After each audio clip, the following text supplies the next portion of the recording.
Hello and welcome friends. पिछले class में मैंने आपको फ्रिक्शन के बारे में बताया था कि फ्रिक्शन क्या होता है, इसका इंट्रो बताया था। सेकेंड में बताया कि फ्रिक्शन के कारण क्या है। फिर मैंने बताया कि फ्रिक्शन के लाभ क्या होते हैं, फ्रिक्शन की हानि क्या होती है, ठीक है। एडवांटेज और डिसएडवांटेज बताया और बताया कि फ्रिक्शन को यानी कि घर्षण को कैसे कम किया जा सकता है। ठीक है फ्रेंड्स, आज पढ़ने वाले हैं टाइप्स ऑफ फ्रिक्शन कि फ्रिक्शन कितने प्रकार के होते हैं, यानी घर्षण कितने प्रकार के होते हैं। ठीक है, उन तीनों घर्षण के बारे में जानेंगे कि फ्रिक्शन के कौन कौन से प्रकार हैं और कौन किसका क्या मतलब है। ठीक है फ्रेंड्स, तो स्टार्ट करते हैं अपनी आज की क्लास। क्या पढ़ने वाले हैं? टाइप्स ऑफ फ्रिक्शन, यानी कि घर्षण के प्रकार। ठीक है, तो ध्यान देना, घर्षण जो होता है, फ्रिक्शन क्या होता है, एक बार रिकॉल करवा देती हूँ। जब भी कोई वस्तु, क्या मैंने क्या बोला था, जब भी कोई वस्तु गति करती है, जब भी कोई वस्तु गति करती है, मोशन करती है, तब उसके विपरीत यानी कि उसके अपोजिट डायरेक्शन में एक फोर्स लगता है।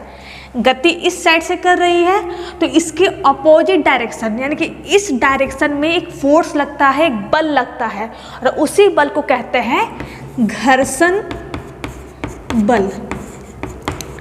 ठीक है, अगर जिसने पिछले वाला क्लास नहीं देखा हो, यानी इसके 2 क्लास हो चुके हैं फ्रिक्शन के, जिसने नहीं देखा हो वो क्लास जाके कर ले। उसके बाद अगर आप इस क्लास को करते हैं तो आपको ज़्यादा समझ में आएगा।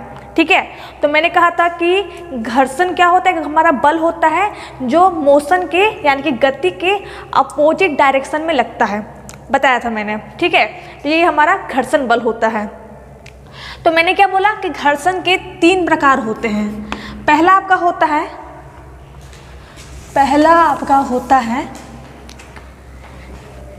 Static friction. क्या होता है?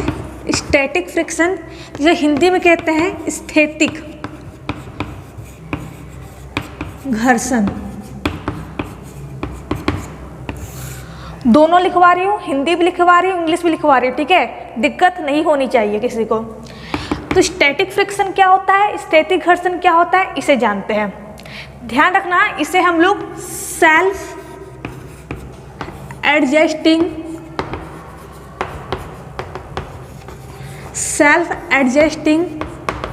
फ्रिक्शन भी कहते हैं। ठीक है, सेल्फ एडजस्टिंग, पूरा लिख देती हूँ, सेल्फ एडजस्टिंग फ्रिक्शन भी कहते हैं। अब समझो कि अब देखो, इसके 2 नाम हो गए, स्टैटिक फ्रिक्शन भी इसका एक नाम है और सेल्फ एडजस्टिंग फ्रिक्शन भी इसका एक नाम है। ठीक है, जिसे हिंदी में कहते हैं स्थैतिक घर्षण। ठीक है, अब देखो स्थैतिक घर्षण क्या है, इसे समझो। मान लो एक आपका सरफेस है। क्या है आपका?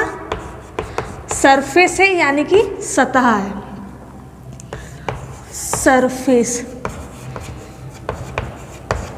सरफेस है, इसमें क्या एक वस्तु है, ये क्या है हमारी वस्तु। ठीक है, इस वस्तु पे मैंने फोर्स लगाया। क्या लगाया? बल लगाया। कितना लगाया? 1 न्यूटन का बल लगाया। आपको पता होगा कि बल का जो मात्रक होता है वो न्यूटन में होता है। ठीक है, क्लियर है? तो इस वस्तु पे मैंने 1 न्यूटन का फोर्स लगाया। ठीक है, ये बॉडी हमारी घिसकी नहीं। मैं फोर्स क्यों लगा रही हूँ, मैं बल क्यों लगा रही हूँ? क्योंकि ये बॉडी हमारी घिसक जाए, ये बॉडी हमारी गति में आ जाए, मोशन में आ जाए, यानी कि यहाँ से यहाँ हो जाए।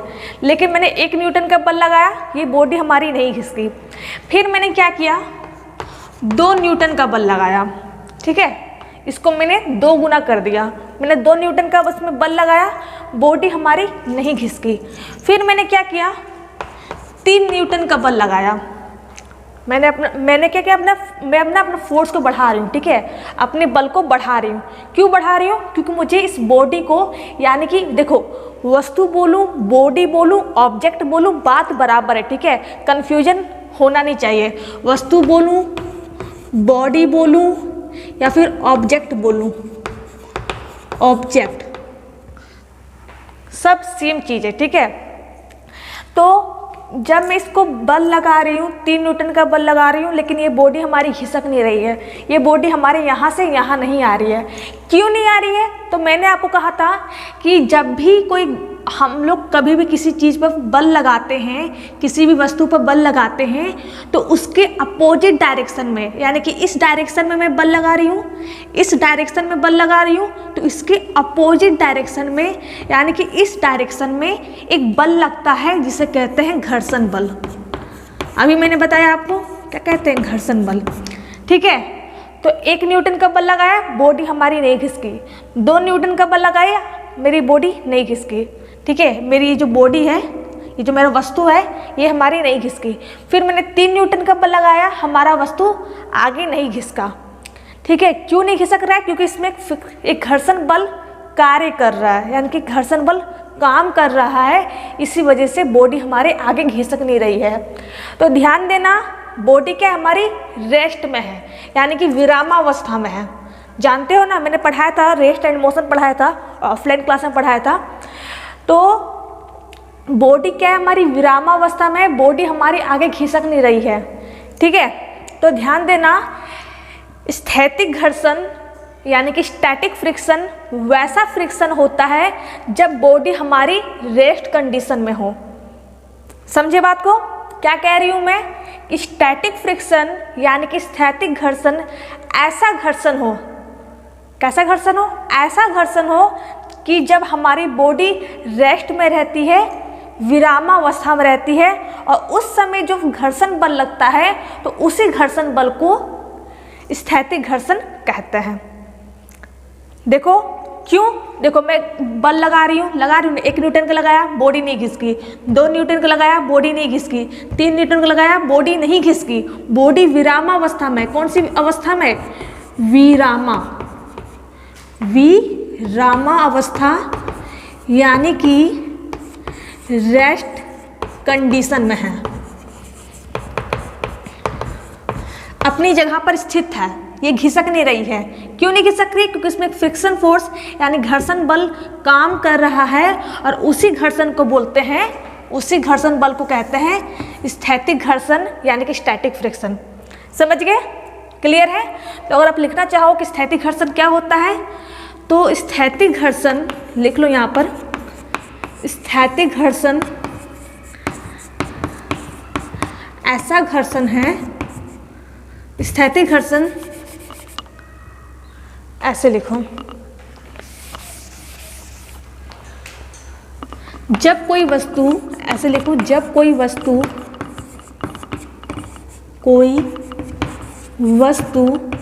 विरामावस्था में हो,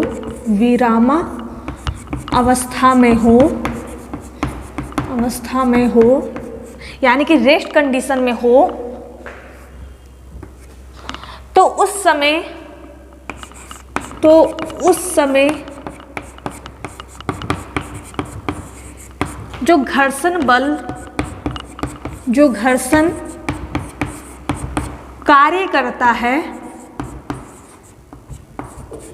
1 मिनट,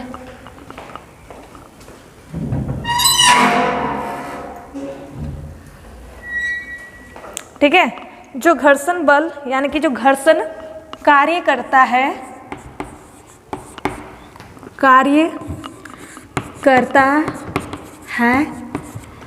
तो उसी घर्षण को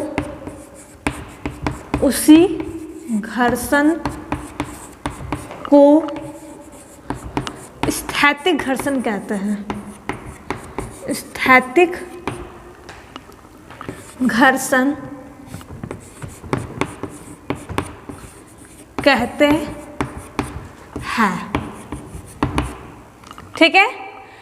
क्या मैंने कहा कि जब कोई वस्तु विरामावस्था में हो, यानी कि रेस्ट कंडीशन में हो, क्या है, रेस्ट कंडीशन में है, विरामावस्था में है, तो उस समय जो घर्षण बल कार्य करता है तो उसी घर्षण को स्थैतिक घर्षण यानी कि स्टैटिक फ्रिक्शन कहते हैं। और स्टैटिक फ्रिक्शन को ही सेल्फ एडजस्टिंग फ्रिक्शन भी कहा जाता है। ठीक है, कोई दिक्कत नहीं है। तो ये क्या एक फ्रिक्शन का टाइप है, क्या है, एक फ्रिक्शन का प्रकार है जो मैंने बता दिया। ठीक है, कोई दिक्कत नहीं है। ठीक है, अब मैं इसे रफ करती हूँ। दूसरा जो हमारा घर्षण है जिसे बोलेंगे काइनेटिक फ्रिक्शन बोलेंगे। क्या बोलेंगे, काइनेटिक फ्रिक्शन। रफ कर देती हूँ इसे मैं।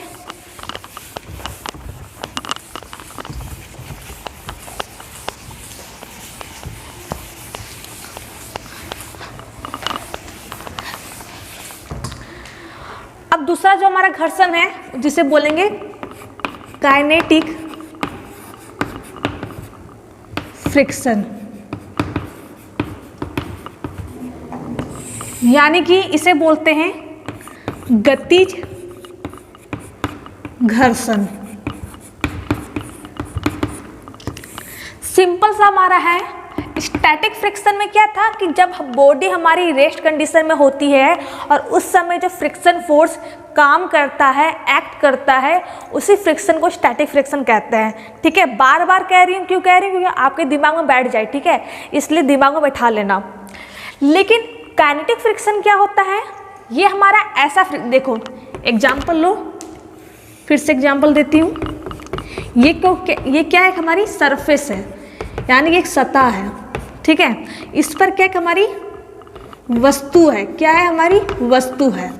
ठीक है, ये वस्तु क्या कर रही है, गति कर रही है। क्या कर रही है, गति कर रही है, गति कर रही है, गति कर रही है। तो उस समय एक फ्रिक्शन फोर्स इसमें काम करेगा, एक घर्षण बल, घर्षण बल। देखो,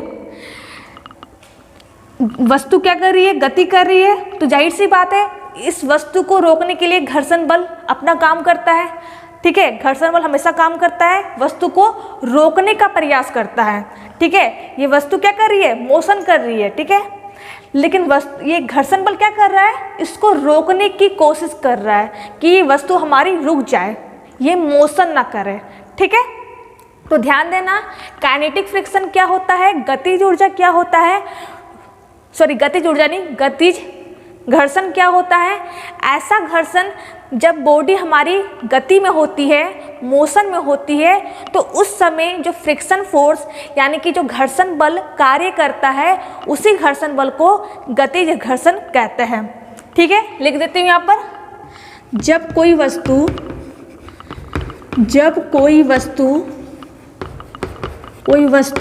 गति में हो, क्या हो, गति में हो, तो उस समय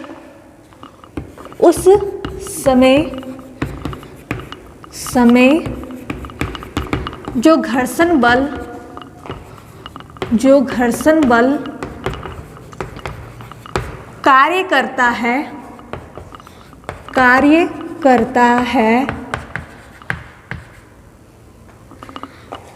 कार्य करता है, तो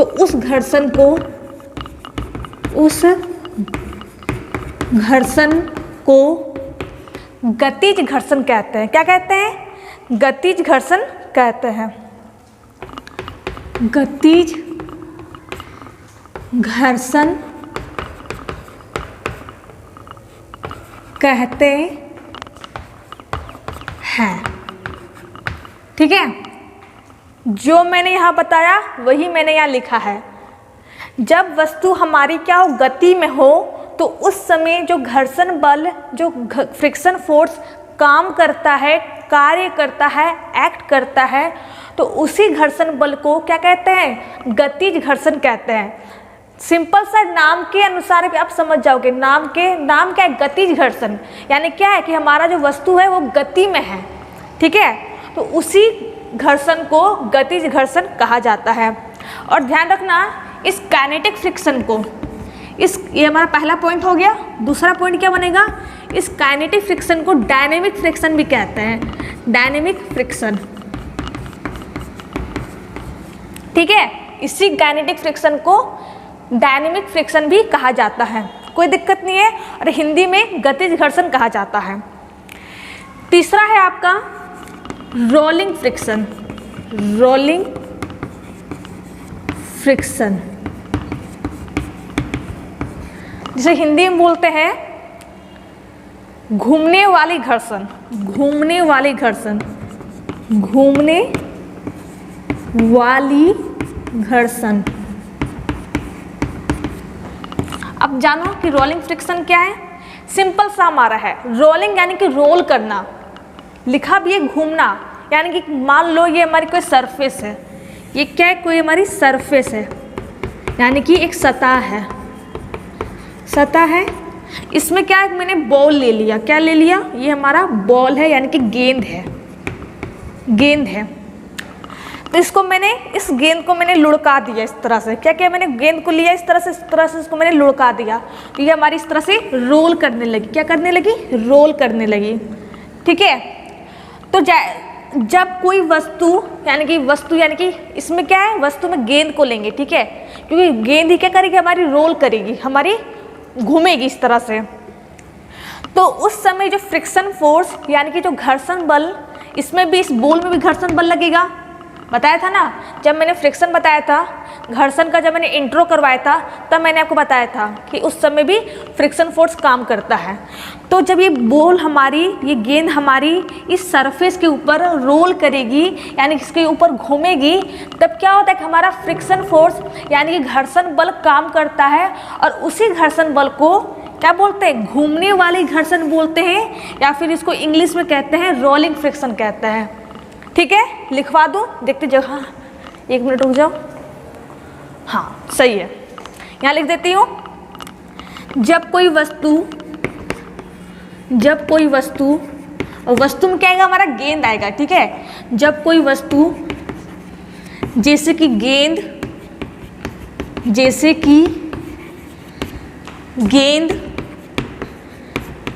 किसी सरफेस के ऊपर यानी कि किसी सतह के ऊपर, किसी सतह के ऊपर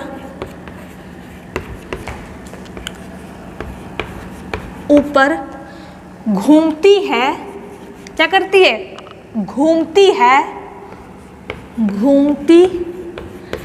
है, तो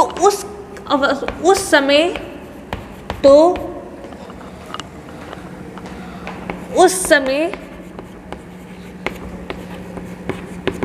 जो घर्षण बल, जो घर्षण कार्य करता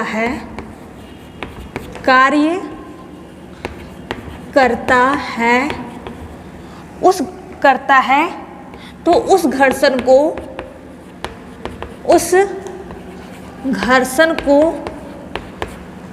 घूमने वाली फ्रिक्शन या फिर रोलिंग फ्रिक्शन, मैं रोलिंग फ्रिक्शन लिखती हूँ, तो उस घर्षण को रोलिंग फ्रिक्शन कहते हैं, घूमती है को रोलिंग फ्रिक्शन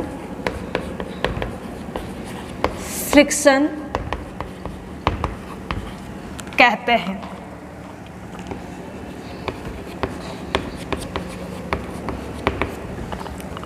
समझ गए, यानी कि देखो जो मैंने समझाया है वही लिखा है।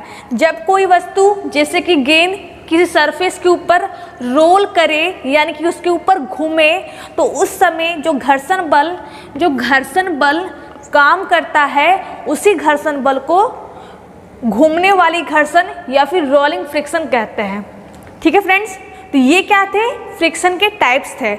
तो मैंने बोला कि फ्रिक्शन के क्या होते हैं, 3 टाइप्स होते हैं। अगर कोई आपसे पूछे कि फ्रिक्शन के कितने टाइप होते हैं, तो 3 होते हैं। तीनों का नाम क्या है, तो पहला क्या होता है, पहला हमारा स्टैटिक होता है जिसे स्थैतिक घर्षण कहते हैं। दूसरा हमारा डायनेमिक होता है जिसे काइनेटिक फ्रिक्शन भी कहा जाता है, और हिंदी में गतिज घर्षण भी कहा जाता है। और तीसरा क्या होता है, हमारा घूमने वाली घर्षण होता है यानी कि रोलिंग फ्रिक्शन होता है। ठीक है, क्लियर हो गया, कोई दिक्कत नहीं है।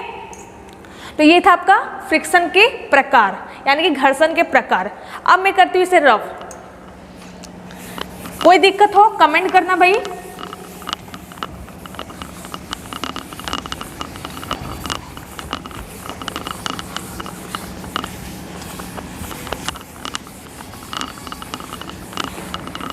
अब देखो अगला क्या है हमारा पॉइंट है, अगला है हमारा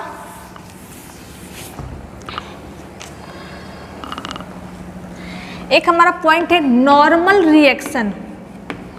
क्या है? नॉर्मल रिएक्शन, जिसे हिंदी में कहते हैं सामान्य प्रतिक्रिया। जिसको हिंदी लिखना है हिंदी लिखे, जिसको इंग्लिश लिखना है वो इंग्लिश लिखे। ठीक है, अब देखो इसे समझ लो, उसके बाद मैं लिखवा दूंगी आपको। ये कोई सरफेस है, क्या है? कोई आपका सरफेस है, सतह है। ठीक है, इस पर क्या हमारी वस्तु है। ये क्या है हमारी? ये हमारी वस्तु है। देखना, जब भी कोई वस्तु होती है तो वस्तु क्या है? पृथ्वी हर वस्तु को अपनी ओर आकर्षित करती है। कहा था ना मैंने कि कोई भी वस्तु हो जब वो ऊपर होती है, जब उसको हम लोग मान लो ये चौक है, ठीक है, इस चौक को मैंने इस तरह से छोड़ा तो ये क्या होगी? हमारी नीचे की ओर आएगी। कहा था ना मैंने, जब कोई चीज़ हो, कोई भी चौक हो या कोई भी इस डस्टर को ही ले लो, अगर मैं इसको इस तरह से छोड़ूंगी तो ये हमारी नीचे ही आएगी। ठीक है, कभी ऊपर नहीं जाएगी। क्यों नहीं जाएगी? मैंने कहा था कि पृथ्वी हर वस्तु को, हर ऑब्जेक्ट को अपनी ओर आकर्षित करती है, अपनी ओर खींचती है। ठीक है, तो ये भी वस्तु है, तो पृथ्वी क्या करती है? इसको अपनी ओर आकर्षित करती है। क्या करती है? पृथ्वी हर वस्तु को अपनी ओर आकर्षित करती है, अपनी ओर खींचती है। अपनी ओर क्या लगाती है? एक फोर्स लगाती है। क्या लगाती है? बल लगाती है। फोर्स लगाती है, बल लगाती है। ठीक है, और उसी बल को कहा जाता है भार, कहा जाता है। उसी बल को कहा जाता है भार, यानी कि इंग्लिश में कहते हैं वेट। ठीक है, तो वेट और मास में अंतर है, ध्यान देना।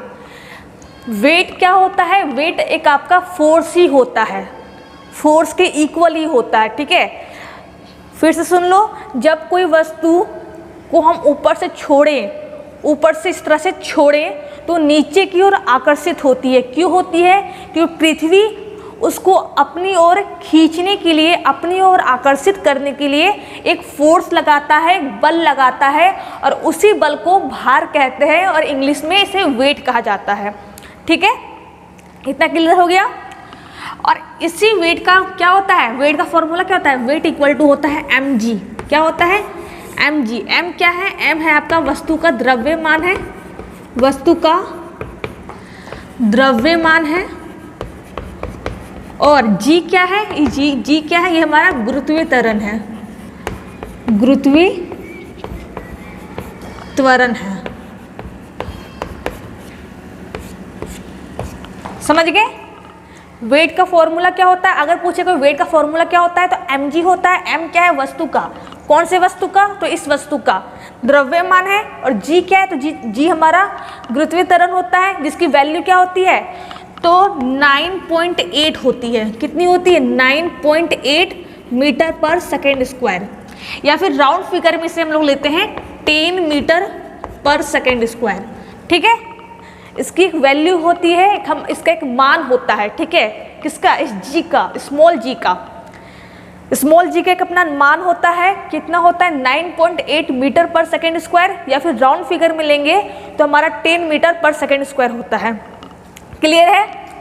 तो जितना, तो देखो पृथ्वी अपनी ओर आकर्षित कर रही है, एक फोर्स लगा रही है, एक बल लगा रही है, उसी बल को वेट कहते हैं, भार कहते हैं। उतना ही बल एक ऊपर की साइड लगता है। क्या लगता है? जितना बल नीचे लग रहा है ना, उतना ही बल ऊपर की ओर कार्य करता है, और इसी बल को कहते हैं नॉर्मल रिएक्शन कहते हैं। क्या कहते हैं? Normal reaction. रिएक्शन यानी कि सामान्य प्रतिक्रिया कहते हैं। समझ गए? यानी कि सिंपल सी बात है कि कोई वस्तु को जब नीचे की ओर आकर्षित होती है तो उतना ही बल ऊपर की ओर भी आकर्षित होती है, मतलब उतना ही बल हमारा ऊपर की ओर भी लगता है, और उसी बल को नॉर्मल रिएक्शन कहा जाता है, यानी कि सामान्य प्रतिक्रिया कहा जाता है। ठीक है, जिसे हम लोग नॉर्मल रिएक्शन को हम लोग एन, कैपिटल एन या फिर कैपिटल आर से रिप्रेजेंट करते हैं। क्या कहते हैं? रिप्रेजेंट यानी कि प्रदर्शित करते हैं। ठीक है फ्रेंड, तो ये था नॉर्मल रिएक्शन, सामान्य प्रतिक्रिया। देखो ये तो मैंने आपको एग्जाम्पल के साथ समझाया है, उदाहरण के तौर पर समझाया है। ठीक है, अगर आप मैं इसको लिखवा भी देती हूँ यहाँ पर साइड में, जैसे कि आप लिख लो और इसको भी लिख लो। ध्यान देना, अगर जो मैंने लिखवाया है वो भी लिखना और साथ साथ में इसका एग्जाम्पल भी लिखना। ठीक है, क्या होगा अगर थियोरेटिकल भी रहेगा और इसका प्रैक्टिकल भी मैंने जो समझाया है वो भी रहेगा ना, तो दोनों को जब कॉम्बिनेशन करोगे, दोनों को जब मिलाओगे तो आपको ज़्यादा समझ में आएगा। ठीक है, इसलिए दोनों को लिखना। ठीक है फ्रेंड्स, तो मैं लिखवा देती हूँ, रुक जाओ।